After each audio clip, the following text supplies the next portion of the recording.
Bonjour à tous. Un soulagement pour nos éleveurs de bovins, notamment dans le Jura. Ils pourront reprendre les exportations à partir de demain, d'après le ministère de l'Agriculture. Elles sont suspendues depuis une dizaine de jours pour éviter la propagation de la dermatose nodulaire. Le ministère souligne qu'aucun nouveau foyer de virus n'a été déclaré en dehors des zones réglementées, mais la vigilance reste de mise. Appel à témoins lancé par la gendarmerie de Baudrière, près de Chalon-sur-Saône. Un homme de 49 ans est porté disparu. Le quadragénaire habitant de la commune de la Truchère est activement recherché. Il mesure 1,64 m avec des cheveux bruns courts. Si vous avez une information, vous devez contacter la gendarmerie.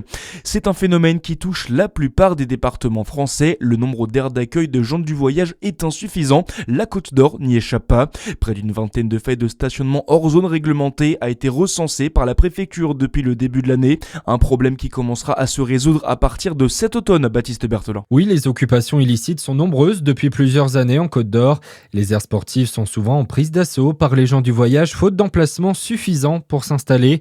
C'est dans ce contexte que les besoins d'habitat de la communauté seront revus grâce à la révision du schéma départemental d'accueil des gens du voyage jusqu'en 2031. Le but, pallier le manque d'espace attribué à leur installation.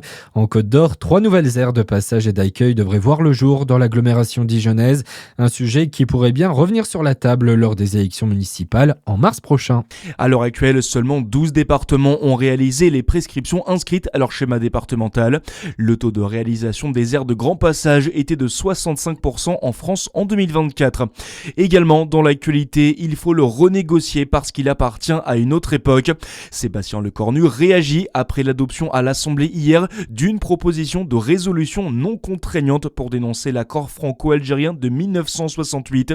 Adoption surprise dans le cadre de la niche parlementaire du Rassemblement national. Pour le chef du gouvernement, la politique étrangère de la France n'est pas faite par des résolutions au Parlement. Il assure cependant respecter le vote. Cet accord facilite l'installation des travailleurs algériens en France. Les recherches se poursuivent dans la Drôme. L'homme et la femme disparus depuis hier restent introuvables. Ils ont disparu à Nyons après la crue de l'Aigle à cause de fortes pluies. D'importants moyens sont mobilisés pour tenter de les localiser. Un véhicule ensablé et sans occupant a été retrouvé par des plongeurs. Les circonstances de l'accident restent floues.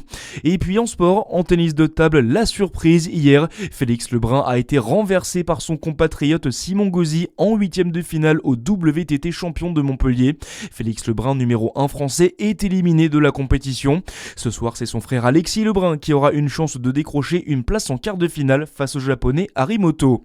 Voilà pour l'essentiel de l'actualité. À suivre votre météo sur Fréquence Plus. Très bon début de journée à tous.